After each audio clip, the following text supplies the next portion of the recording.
In NBA history, it's happened twice. The 8th seed knocking off the top seed in the first round. 94, George Karl and his Seattle Sonics. But Dikembe Mutombo and the Denver Nuggets. And Mutombo with that now famous pose. And then, of course, the New York Knicks down in Miami. Allen Houston's runner wins game 5. And another 8th seed defeats a 1 seed. Knicks went on to the finals where they lost to the Spurs. Isaiah Thomas, who said pressure is a good thing, said it the other day. Well, his team responding to pressure as they head for the second overtime. But some key players are out. Pacers without Ron Artest and Jermaine O'Neal. Both have fouled out. Keith Van Horn has fouled out. No one else with 5 as they put 5 more minutes up on the clock. With O'Neal fouling out, it takes away your #1 low post option. But also Crozier now coming in the game has to guard Martin and/or Williams.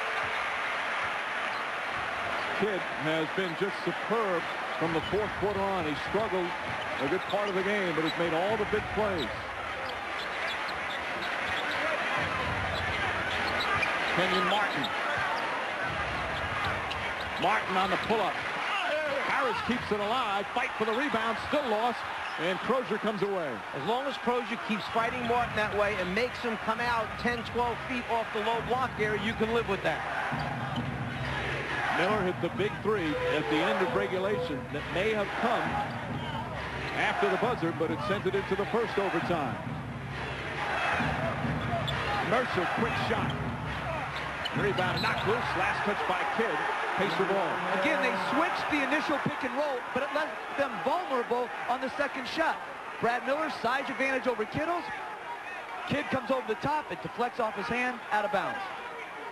Same scenario in the overtime on the 4th team foul. Plus you get 3 more timeouts.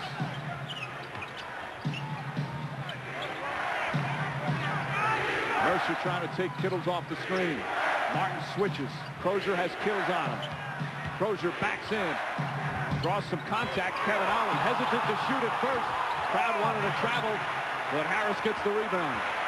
It's interesting. Here comes Kittles. Draws the foul and 1.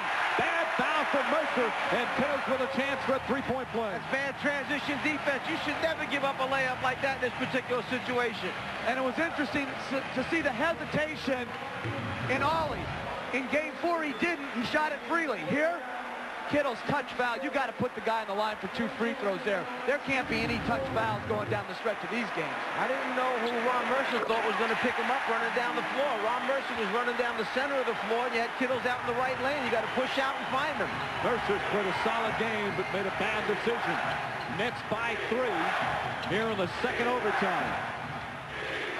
Miller, the 3. Won't go. Martin the rebound. Still 3.5 to go in the second overtime.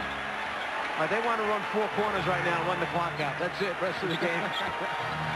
Side pick and roll going under still. Martin calling for it against Crozier. And a foul on Crozier. Pacers with their second team foul. Crozier now has 5. Remember what we said. Crozier that time let it get it down low with his back to the basket, and then he's a problem for Austin Crozier. He's got to get on top of him, front him, force him to step out off the block. Shot clock reset to 14 as they inbound. Jason Kidd deflected by Miller. Ollie tried to go for the steal. Kidd knocks it down. That's the same shot that could have won it for him at the end of the overtime. Instead, it gives him a 5-point lead in the second overtime. Under 3 minutes to play. Crozier fakes. Martin stays in front of him.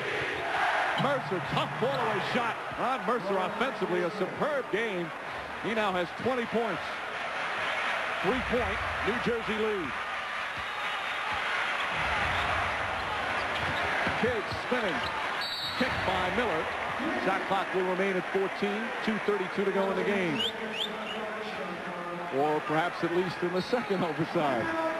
And Byron Scott will call timeout. Second overtime in the deciding game 5.